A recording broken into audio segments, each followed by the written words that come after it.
Sound like science fiction, but a new UFO probe is being taken very seriously at the highest levels of the US government. Breaking news has just surfaced. Unidentified flying objects have been caught on camera in real time, sending waves of fear across the globe. Now, the American people have legitimate questions, and I believe it's critical that Congress should help address them. This is about the truth and science and facts. These sightings were over densely populated areas like New York and New Jersey, raising alarming questions about safety, extraterrestrial activity, or even potential enemy military operations. As the world holds its breath, two well-known personalities, Joe Rogan and Steven Greer, just stepped into the spotlight to leak the secret behind the sightings. Are these objects advanced US drones, or do they signal something far more unsettling? Join us as we let you in on how Joe Rogan and Steven Greer exposed the whole secret about the US drones. The unknown drones phenomena. As more stories about unidentified flying objects keep popping up, the world is becoming a lot more curious and a little more nervous. A recent incident involving what seemed to be drones captured over the skies of New York and New Jersey has left many people with plenty to say. The video footage, which is as clear as it gets, shows the objects zipping around at incredible speeds, making sharp, erratic movements with glowing patterns that look almost otherworldly. Good morning, John. A series of widely cited unidentified drones observed in the skies, described as having blinking lights and a wingspan of about 6 feet. The drones fly in groups of 6 to 10 and are usually seen between 7 and 10 p.m. Naturally, this unusual sighting caught the attention of Joe Rogan and Steven Greer, two big names when it comes to discussing UFOs and government secrets. Let's start with Steven Greer. If you've ever looked into the world of UFOs, his name has probably come up more than once. He's one of the loudest voices in the conversation about extraterrestrial life and government cover-ups. Greer has spent years researching and exposing what he calls hidden truths about UFO sightings and alien technology. He's even briefed top government officials about the subject. When he speaks, people listen. Then there's Joe Rogan. Known for his ability to take complicated or controversial topics and break them down, Rogan isn't just a curious observer in this case. He's known for his deep dives and provocative questions. His analysis of these mysterious drones has become a major talking point, but no one could have predicted just how shocking his revelations would be. So what exactly has Joe Rogan revealed? It all started with a recent podcast episode that has everyone talking. Rogan, who has always been fascinated by extraterrestrial phenomena, used the opportunity to revisit the issue of unidentified aerial objects. He's been outspoken for years about how governments need to stop keeping secrets and start being honest about what they know. In this particular episode, Rogan played the footage of the mysterious drones for his audience. What followed had viewers on the edge of their seats. As the video rolled, Rogan made some jaw-dropping observations. First, he pointed out that these weren't your typical drones. In fact, they didn't even come close to resembling any known drone technology. According to Rogan, these objects defied explanation. From their movements to their speed, none of it lined up with the laws of physics as we understand them. To make sense of it all, Rogan brought in an expert, Dr. Maria, an aerospace engineer. Her take on the situation was just as unsettling. She explained that for drones to move the way these did, they would need a propulsion system that doesn't currently exist in human technology, not even in theory. This wasn't just advanced technology. It was something completely beyond what we're capable of. But the real twist came when Rogan rewound the footage to take a closer look. That's when he noticed something truly extraordinary. At one point in the video, the drone made a sharp right-angle turn. This wasn't just a quick maneuver. It was a move so precise and so fast that it would be impossible for any technology we have today to replicate. On top of that, the drone was moving at supersonic speeds, faster than anything our military has ever produced. And then there was the sound, or rather, the lack of it. Rogan pointed out that the drone made no noise and left no visible propulsion trail. That's not normal. Every known aircraft, even the most advanced ones, leaves some kind of trace, whether it's a vapor trail or the roar of engines. This drone, however, seemed to glide through the air as if it were from another world. Rogan didn't mince words. He said that if this drone was human-made, then whoever built it is working on an entirely different level of technology. This was something we can barely comprehend. The big question, of course, is what these objects really are. Are they extraterrestrial in origin? Or could they be advanced military prototypes from another country, testing boundaries right over our heads? And then there's the most unnerving possibility. What if these drones have a purpose we don't yet understand? Are they simply surveillance tools? Or do they have a more sinister mission? Members of Congress received a classified intelligence briefing today about the drone swarms that have appeared for weeks now over a growing number of states. And then late this afternoon, the Department of Defense issued yet another statement about the mystery drones, assuring the public that it is taking the issue very seriously. As Rogan delved deeper into the mystery, the world was left with more questions than answers. Whatever these drones are, they've sparked a debate that isn't going away anytime soon. Could this be the moment we finally learn the truth about what's flying through our skies? The surprising inputs of experts. It would have been easy to brush off the sighting as a one-time thing if it had occurred randomly in some remote location, but that wasn't the case. As Joe Rogan dug deeper, he found out more truths about the mystery. This wasn't some fluke. The drones were spotted over New York and New Jersey, two of the most heavily surveilled areas in the world. This raised bigger questions. Why there, of all places? Surely there had to be more to it, and it was time to hear from experts and others with valuable insights. One of the most striking revelations on Rogan's show came from a guest who chose to remain anonymous. This person was a former aerospace engineer with extensive experience working on classified military-grade technology. Despite his expertise, he admitted that the object in question was a total mystery to him. He explained that this wasn't the kind of thing you could just whip up in a lab. The movements, the speed, and the eerie silence, it was all light years ahead of even the most advanced classified projects he had worked on. Instead of simplifying the matter, his comments only deepened the mystery. As the conversation continued, Rogan's fans from all over the world chimed in through the live chat. Questions came flooding in, and speculations started to snowball.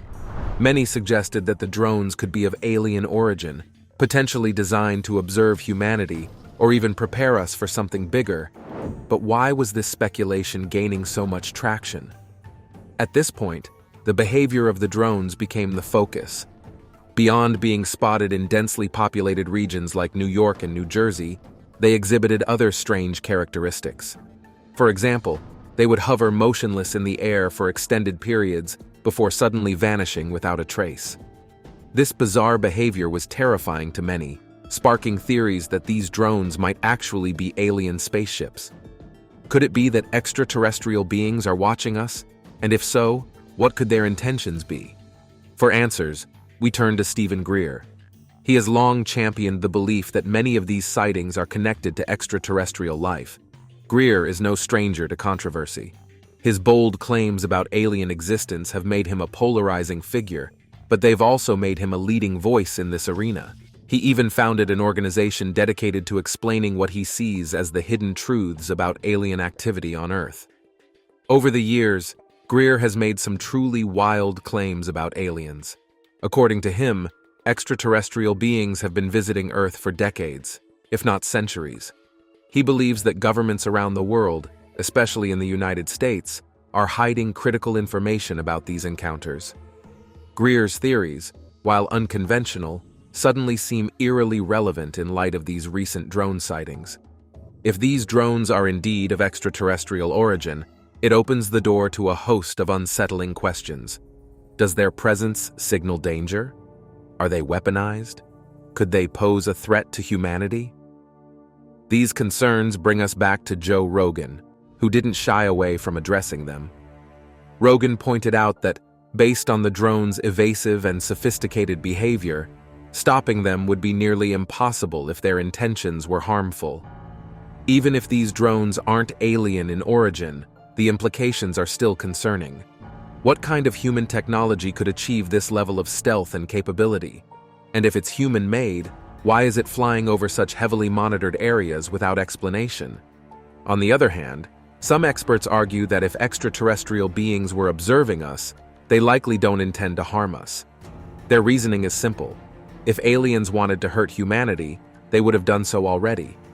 This perspective offers a small sense of relief, but it still leaves us wondering, what is their mission? Rogan himself couldn't resist speculating. If these drones are studying us, what's their ultimate goal? Are they preparing for something? Are they trying to communicate with us? Or are we simply part of some grand experiment? For now, the answers to these questions remain elusive, but as we aim to reveal the truth, Rogan doesn't hesitate to highlight another problem: the cover-ups. The questions kept piling up, and the lack of answers made things even more unsettling. Joe Rogan admitted that what truly freaked him out was the silence. He explained that if the government knows what these strange objects are, they're not saying a word, and if they don't know, that's even scarier. This isn't the first time Rogan has criticized the government for withholding information on UFO sightings. It's an issue he's raised often, and for good reason.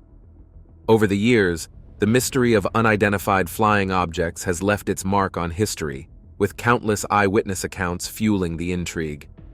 Take the case of a resident in Hoboken, New Jersey, who reported an eerie experience. Around 9:30 p.m., she noticed a cluster of light orbs hovering in the night sky. They weren't planes or helicopters. What stood out was how these orbs moved together, almost as if they were communicating. It was unsettling, but her story was just one of many. Similar reports have poured in from New York and New Jersey, making UFO sightings in these areas seem almost routine. According to Rogan, this isn't just another conspiracy theory. The Pentagon itself has admitted they don't know what these objects are. Now, they're appearing over major cities, and it feels like the phenomenon is escalating. To make matters worse, some eyewitnesses have reported strange physical effects during these sightings. Electronic devices, for example, have reportedly malfunctioned, adding a new layer to the mystery. Interestingly, the increasing advocacy from figures like Joe Rogan and Steven Greer has started to push the government toward greater transparency. In 2020, the Pentagon declassified information surrounding unidentified aerial phenomena, or UAPs. These revelations included chilling videos of Navy pilots encountering objects with capabilities far beyond anything we currently understand. One such account came from a military officer who described seeing a UFO near a military base. The object moved at speeds and angles that seemed impossible. What's even more alarming is the recurring pattern of these sightings. According to a journalist on Rogan's podcast, UFOs, or advanced drones, have frequently appeared near critical infrastructure, military installations, and now major cities. It's as if these objects are mapping something, gathering data for reasons we can only speculate about. Military areas in particular seem to be hotspots for UFO activity. This has led to various theories, including the possibility that extraterrestrial beings are studying humanity. But what could this mean for us? Are they merely observing, or do they have a bigger purpose? While it's easy to let fear take over, there might be a glimmer of hope. Steven Greer, for instance, has suggested that even if extraterrestrial beings are here, peaceful relations are possible.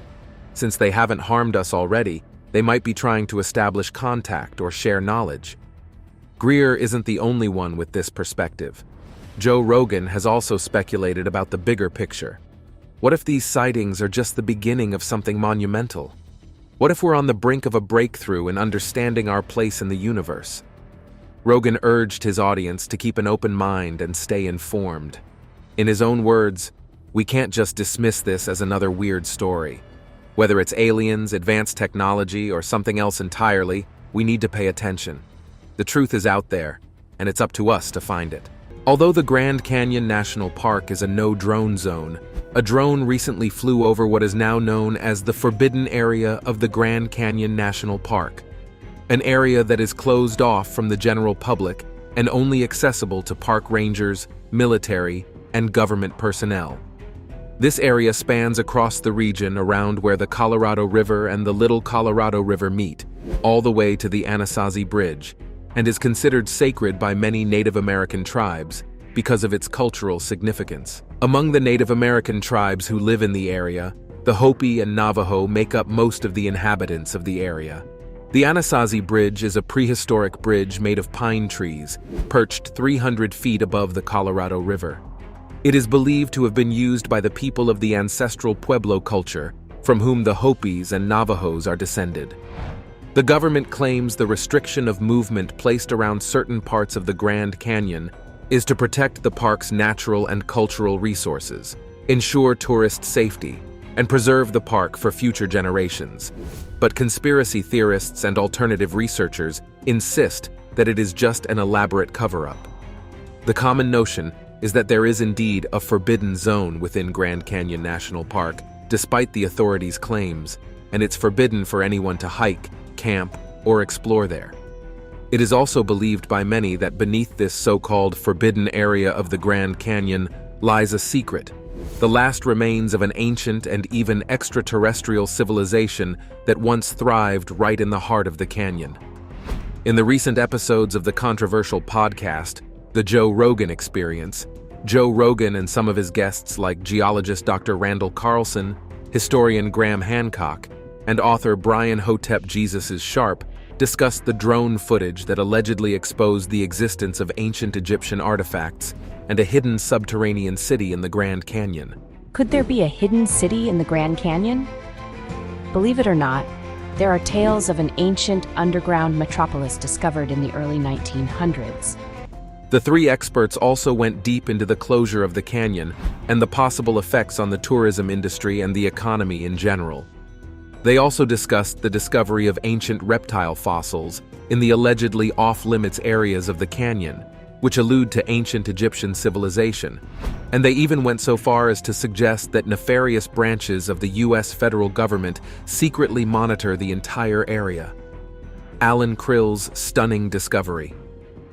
Norwegian geologist Alan Krill was hiking along the Grand Canyon National Park's Bright Angel Trail with a group of students when a huge boulder caught his attention. This boulder had markings on it that Krill suspected were reptile footprints. Alan Krill then took pictures of these markings and sent them to his friend at the University of Nevada, Las Vegas. This friend, a paleontologist named Stephen Rowland, carefully examined these markings and concluded that they were indeed ancient fossilized footprints. But which animal did they belong to? In a recent article published in the science journal PLOS One, Professor Rowland estimated that those fossils found by Krill are about 313 million years old. This revelation is coming about 6 years after Krill discovered the boulder, but it is important to note that it is now the oldest fossil ever found in the park. But this is not why the government would want to conceal the information from the public. As Rowland wrote in the article, this find is also the earliest evidence of amniotes living in dunes, predating other evidence by at least 8 million years. The interesting part is that these footprints could belong to an animal that is not supposed to exist. This is some of the earliest known evidence of a hard-shelled egg-laying animal known as an amniote. Although other scientists have debated Rowland's interpretation, there's not enough evidence to disprove his theory either, as the part of the park where the fossils were found is now closed off from the public. This is not the only ancient secret that lies deep in the Grand Canyon. Let us look at other stories of ancient findings in the canyons. The Smithsonian Expedition of Kincaid and Jordan. In the early 1900s, a prospector named George Kincaid claimed to have discovered a cave in the Grand Canyon that contained Egyptian artifacts. On April 5, 1909, the Arizona Gazette ran the headline tagged, "Explorations in Grand Canyon. Mysteries of immense rich cavern being brought to light. Jordan is enthused. Remarkable find indicates ancient people migrated from Orient." This shocking article claimed that the Smithsonian National Museum of Natural History funded two geologists, Professor S.A. Kincaid and Professor G.E. Jordan, on an exploration along the Colorado River that runs through the canyon, and what they found shocked everybody. Professor Kincaid and Professor Jordan, in the article, claimed that on their expedition, they discovered old fossils and rocks that showed undeniable proof of an ancient civilization, possibly of Egyptian origin, that once existed deep in the craters of the Grand Canyon. The Smithsonian was founded as a body responsible for collecting and researching natural wonders and preserving fossils that tell the story of the Earth's natural history in 1846, so it seemed plausible that they could sponsor such an expedition. The expedition took place just a few years after the canyons was opened to visitors as a tourist attraction, therefore making it one of the most visited places in America at the time. However, just before it was set to be open to the public, President Teddy Roosevelt ordered for certain areas of the beautiful canyon to be closed off to the public, claiming the closure was an effort to prevent illegal woodloggers who wanted to cut down the trees in the canyon. Despite the reason the president gave for his decree, the Phoenix Gazette in their article claimed that there was something far darker that the president was trying to keep away from the public by closing off parts of the canyon. What could this secret be that the President of the United States would get involved? According to the story, the two geologists went into the canyon to seek gold and other treasures, but instead, they found something unexpected. Once in the canyon, Kincaid and Jordan climbed up to 2,000 feet above the ground, about 42 miles from the post known as the Lover Crystal Canyon, where they found a staircase leading up to a massive cave. Expecting to find gold, they strutted into the cave but were instead welcomed by huge oval entrances and fancy ventilation systems.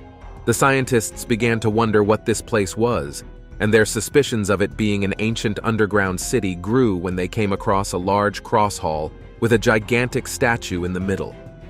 Kincaid and Jordan noted that this statue had a religious aura to it. It held a lotus flower in each hand and had a striking resemblance to the image of Buddha.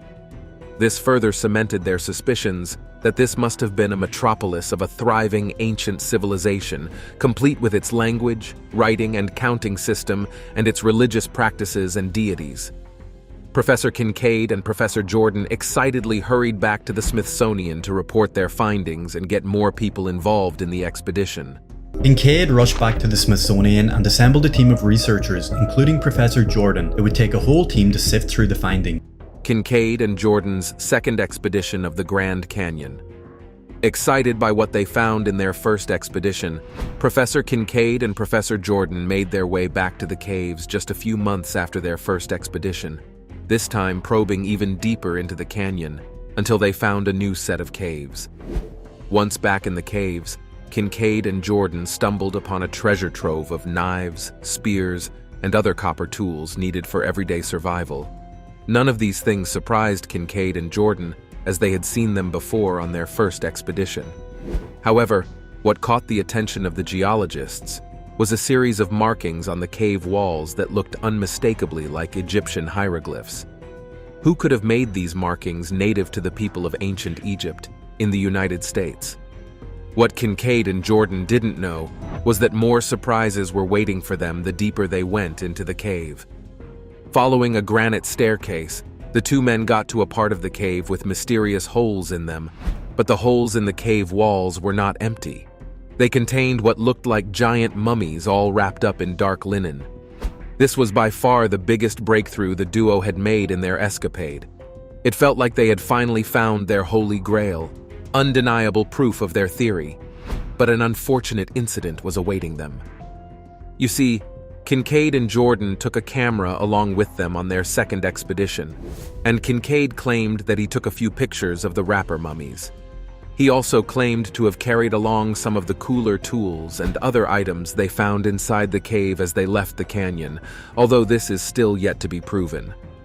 Kincaid's account stated that he sent the items and photographs to the Smithsonian National Museum of Natural History headquarters in Washington, D.C., where they knew some professionals, but Kincaid and Jordan never expected the silent treatment from their sponsors.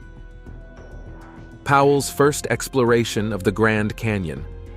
For decades, there seemed to be no proof that the exploration had ever taken place, and no documents have ever been found that point to the existence of either Professor Kincaid or Professor Jordan. But the story published by the Arizona Gazette still sprouted wings and spread all over Arizona and its environs. Since then, scientists, archaeologists, and geologists have become obsessed with the Grand Canyon. This obsession was not for the canyon's beautiful landscape, but for what secrets allegedly lie within its 1,000-year-old rocks and caves. Here's where it begins to get interesting. In January 2014, when it seemed like the world had completely forgotten about the rumored ancient civilization in the bowels of the Grand Canyon, some new information surfaced about the expedition of Kincaid and Jordan.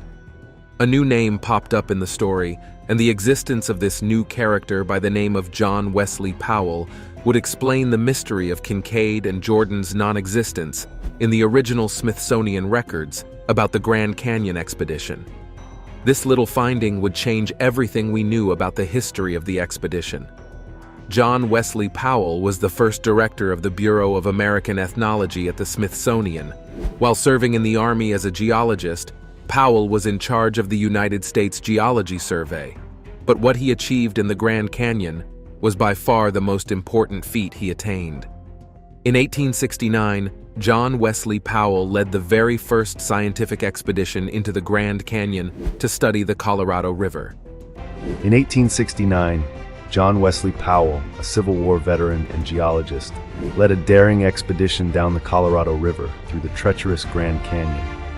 For this expedition, John Wesley Powell gathered 10 men, 4 boats, and food supplies for about 10 months as he set out from the Green River in Wyoming on the 24th of May, 1869.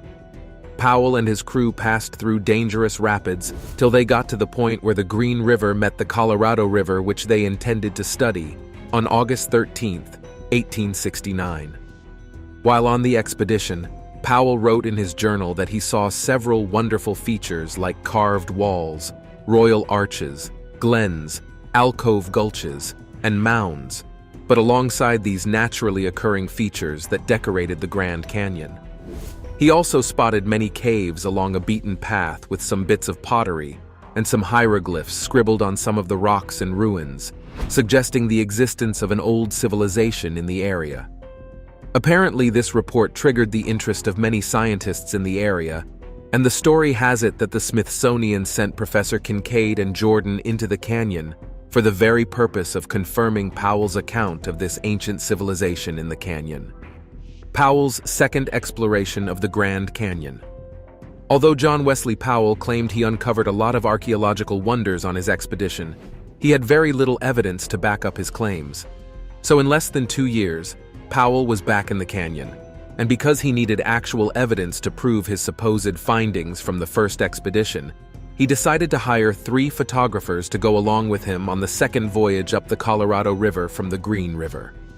The 3 photographers were Elias Olcott Beeman, James Fenimore, and John K. Hillers. This proved to be a very smart move in the long run, as this expedition would have photos, maps, and various other forms of documentation for proof of their findings in the canyon. The photographers were not the only new members added to Powell's crew whilst he planned the second expedition. Powell also employed the services of a Mormon missionary from Utah named Jacob Hamblin. This missionary had experience living with Native American tribes, spoke their language, and understood their culture. This bit of information is important to note because it sheds light on what may have happened to Powell on his first exploration that informed his preparation for the second. It is believed that on his first exploration of the hieroglyph-scribbled caves of the Grand Canyon, John Wesley Powell must have met some Native American groups who were probably what remained of the lost tribe of the Grand Canyon, and that this tribe attacked Powell's company and killed 3 of his crew members at the mouth of the Virgin River on August 30th, 1869. Some historians have speculated they were killed by the Shivwits band of Paiute Indians. This gives more credibility to the theory that a secret tribe lived in the caves of the Grand Canyon. The reports also stated that after Powell's expeditions, dozens of explorers poured into the canyon and found an astonishing 400 Native American campsites near the Grand Canyon National Park, some of them even dating back to 12,000 years ago. The Hopi Tribe of the Grand Canyon. Allegedly, when Kincaid and Jordan got to the heart of the canyon during their exploration, they found out that the dozens of Native American tribes who settled near the Grand Canyon had legends and myths about the mysteries that happened inside the canyon itself. The Hopi tribe had a story that had been passed down from generation to generation amongst the tribesmen about their ancestors who built and sustained an underground civilization inside the Grand Canyon thousands of years ago. According to the stories, the caves in the canyon were home to a tribe of people who would capture any foreigner who was unfortunate enough to wander into one of them. The Hopi Tribe is the westernmost division of the Pueblo Indian tribe. They have lived in Arizona for centuries, and although the precise origin of the Hopi people is unknown, it is believed that they and other Pueblo peoples descended from the ancestral Pueblo, tribe known as the Anasazi, whom the Hopi call Hisatsinom, a Pueblo word meaning ancient people. What do you think about the mysterious drones? Let us know in the comment section below. If you enjoyed the video, like, share, and subscribe to this channel.